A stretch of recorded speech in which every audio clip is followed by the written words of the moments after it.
And our fourth and final main topic today gets submitted to us by Mason.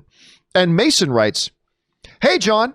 With the recent news of Warner Brothers dropping all of their films onto HBO Max and theaters, potentially closing for good, what will happen to other studios that don't have their own streaming services? Lionsgate and Sony don't have their own service, so what will happen to films like Venom 2 and John Wick? Will they have to sell them to another streamer or come up with their own services? Thanks, and keep up the great work." All right, thanks a lot for sending that in, man.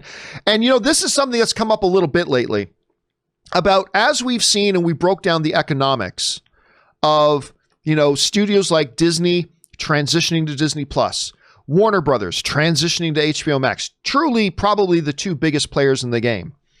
We now have Universal has their own streaming service in Peacock. I still don't like the name, but it's actually a pretty good service. I've downloaded it. I like Peacock, as a matter of fact. Just don't come on.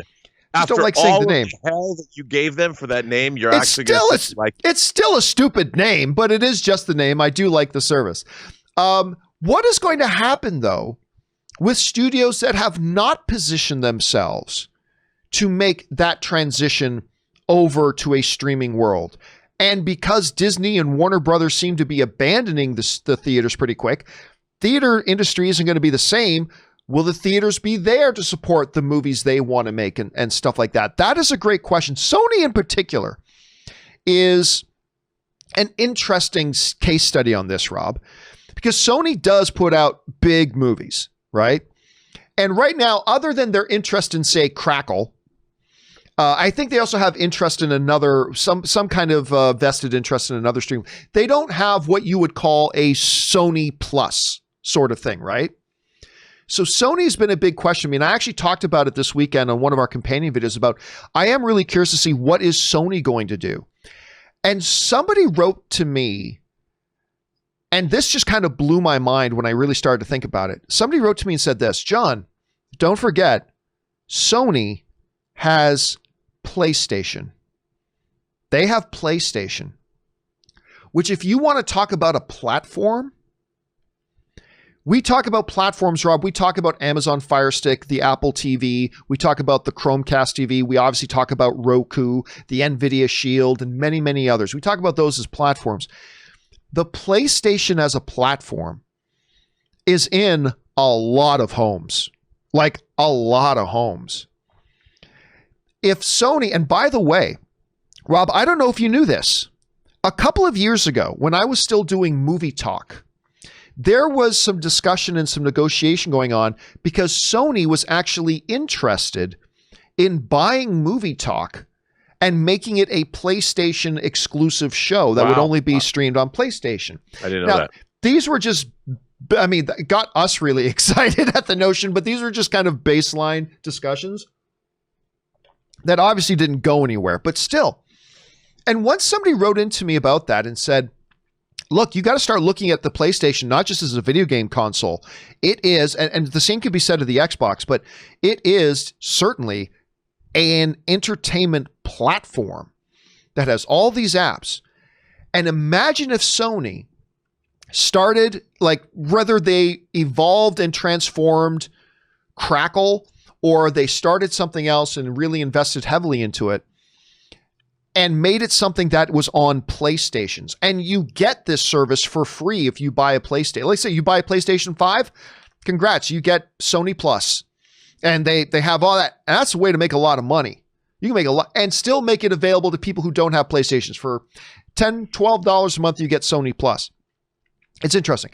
If they don't go that way, Rob, though, if they don't go that direction, and they're in a position like Lionsgate, or like even Paramount now has CBS All Access, which I believe they're transitioning into Paramount Plus at some point. It leaves a lot of these other studios with a very important decision to make.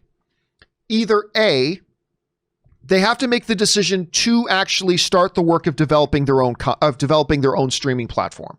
That's one option. It's an extremely expensive option that will take tens of billions of dollars to do.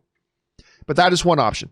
The other option, it seems to me, Rob, is that they just accept a role that we are going to be a content creation company that will then sell our creations to these streaming platforms. Because Rob, with the proliferation of these streaming platforms, there is going to be an increased need and maybe market for content. Right. Disney Plus won't be one of those content acquirers because they only want to have content on their network that they own all the rights to, because they don't want to pay licensing fees. But Netflix is going to be around. Peacock is going to be around. I mean, maybe these studios transition to, we just make the movies and then sell them to the streaming services.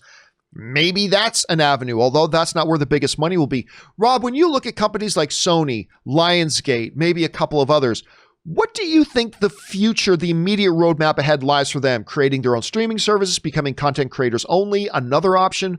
Where do you think this is going to go? It's tough to say, because I think the future is in streaming. And, are we going to wind up with just the major studios, whether it's Peacock over Universal, you've got Disney, you've got Warner's, HBO Max, like what's Sony, like you said, what are they going to do?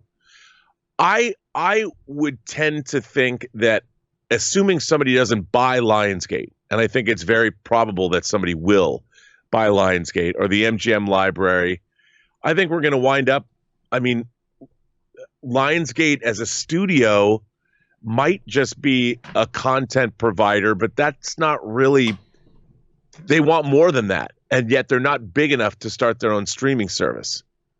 So maybe they'll just chug along the way they are chugging along, but they've done pretty good making those action movies with, like, whether it's Ryan Reynolds and Bruce, they make all those like mid-level, the John Wick's.